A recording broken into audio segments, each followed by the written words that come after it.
Multilayer is a great tool to animate and combine video clips, photos, and other content in VideoStar. In this video, we'll take a quick look at the basics. To begin, tap New and Multilayer. This is the central area of Multilayer. Tap on a layer number to add content. The plus button imports a new video clip. Once the content is selected, pick an effect to be added to the clip. Some content only accepts certain effects. For example, animated text is the only content able to use the text effects. I'll add the tracking blur to my clip. This detects the motion created by keyframes to add a blur to the clip.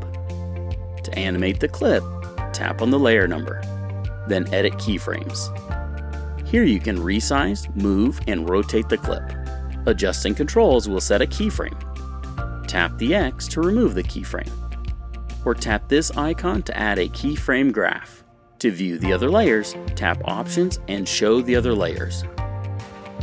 The control for layout effects can be accessed by toggling this icon, and the color effects this icon. Want more than 5 layers? Tap here.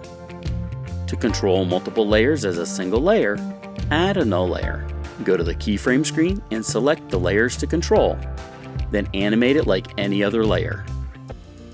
Toggle this button to turn on 3D mode for control over the depth of clips and to enable interactions among 3D objects and effects.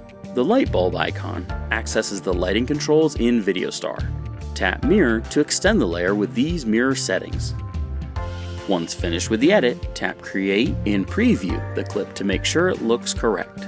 When returning to multilayer on a scene that was previously edited, tapping the bookmark will recreate the scene.